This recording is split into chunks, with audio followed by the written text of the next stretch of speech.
Hello, my name is Kamal. I am from the clouds. I'm a human now, but I used to be a raindrop. Word up, I'm really good at putting words up. I make them levitate and circle with the birds. I don't need to force it, I let it occur. Whatever occurs, thank you. Feel like I was touched by an angel. Once again, a whole nother angle. I got a lot of holes in my angle. I got a lot of love and a whole lot of ignorance, and that's a good thing if you want to relate. I'm just trying to relate. I'm just trying to relate. I'm just trying to relate. I'm just trying to relate. Presence, now, presence, come out,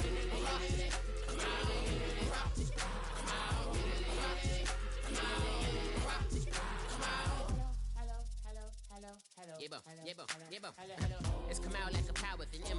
I get down like gravity, rackety rappers and raps rapidly follow the rapid into the rapids of being rapping and rattling, rattle riddles and rivets into the sky. I'm a rebel, feeling riveting, rhythm and clear eye, and vigorous spinner right to the rhythm, whittle the side eye. I am the killer in the grasses. I am the kid in the corner with the glasses. I am the specter, you should respect her. I don't expect a special, ain't special. I don't expect nothing. I'm just really glad I can say something. That's a blessing. Ain't no stress affecting my presence. But sometimes the pressure keeps pressing. Worst keeps my impression impressed. That's the way to relate. I'm just trying to relate. I'm just trying to relate. I'm just trying to relate. I'm just trying to relate. Presence, now, presence, come out, come out.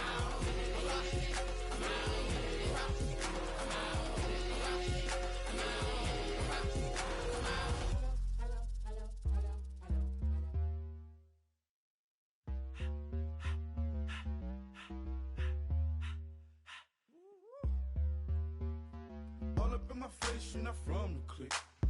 Give me space, we might ride it. Most say that, baby, they don't love the clique.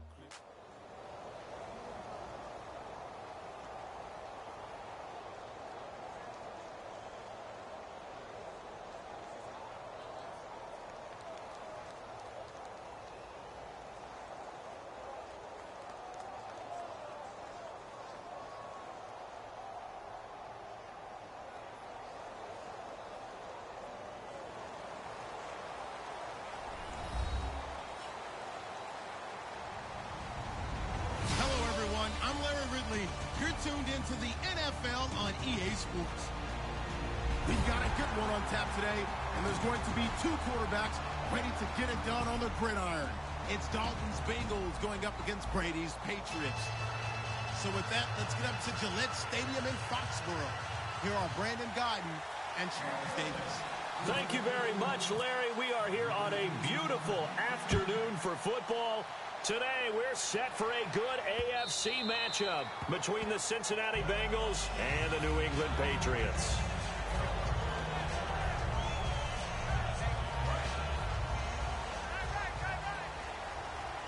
They come out 5 wide, 3 of them to the right side.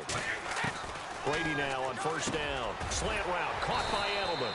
And they're able to get this one across the 35. Last year for Edelman, just below 100 receptions, 98, over 1,100 yards, 3 touchdowns. And, you know, it's a guy that gets a lot of pub for being that perfect receiver for Tom Brady and the New England Patriots. What's his role going forward? I think his role going forward is to be a bona fide #1 receiver in the NFL, meaning he's not just a Tom Brady receiver. He's that guy for anyone. And he spent so much time proving himself as he got into the league, just what you were talking about. Can I have a role here with New England? Now it's not just proving himself. It's continuing to develop in his craft. And I think he's going to just keep getting better and better. He never gave up on himself in his dreams, and he doesn't give up on any single play. And he's already got 2 catches on the opening drive. They know he's going to be a handful. And sometimes you game plan for that offensively. You want to make sure that guy touches the ball, and sometimes it just happens naturally. And then you change your game plan. When he has the hot hand, you keep going back to him because he's thrown across his body, and it's intercepted. A great read, and it's picked off. And his guys are going to get the football at their own 47-yard line. And they told us repeatedly, we need some plays.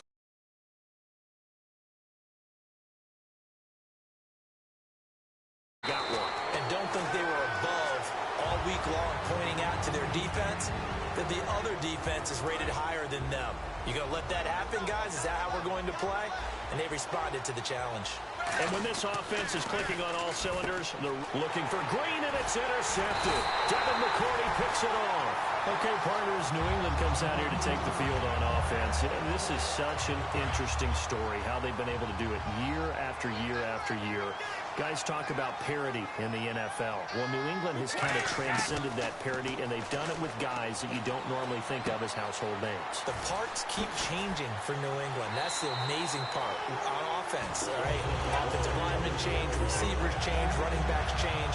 We know the one constant is Tom Brady, and that's a huge deal for them. But to be able to do it in what you call the parity times, and you're exactly right, everyone's supposed to be pretty equal. New England still a top 10 offense year in and year out. In 2016, they were number 4, and that helped them with the number 1 ranked defense as well. Geno Atkins able to get him for a loss of about 3. He was trying to keep his eyes downfield. Nobody came open. He's trying to do everything that he had been taught, right? Every bit of the technique. But if no one's open, there is no technique except make sure you hold on to the ball as you go to the ground when you're getting sacked. And he'll go down at the 28. 13 yards on the pickup, and that'll bring up what looks to be a 3rd and inches. Can't be more than a half a foot. Brady going to try and throw on 3rd down. And he'll have his man. That's Edelman. And he gets this down to the 18. Good enough for a 1st down. A nice pickup there of 11 yards, and it'll move the sticks.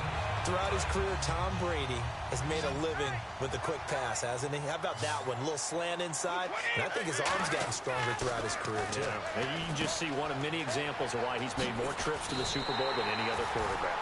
Footwork, intelligence, competitiveness. That's Tom Brady in a nutshell. Gronkowski may have had to miss the Super Bowl with the injury, but he was active in that parade, and now he's back on the field. And I'll tell you what, something you mentioned to me is that he was a big cheerleader for his teammates. Never hung his head through the injury, celebrated with him all the way through the title. We've seen superstars in the past, when their team does well without them, they're happy, but they recede into the background. Right? They get out of the way because it does hurt them a little bit. They do have pride. They want to feel like, hey, without me, they may take a little bit of a step back. But with Gronk, you never saw that. You saw him with him every step of the way, cheering his team on, happy for their success. They went 11-0 without him in 2016, but I know this, they don't want to try it again. No, they want the big fella back. Cincinnati now ready to take the field. And following the interception, just any interception, are you a little bit more cautious when you start that next drive, or no, you just throw that out the window? I think you are. I don't think that there's any way you can run back out there and go, totally didn't affect me. Let's just go ahead and be loose with the football again. You're going to take care of it, but you have to be careful about being too cautious because now you can't run any offense at all. Still want to attack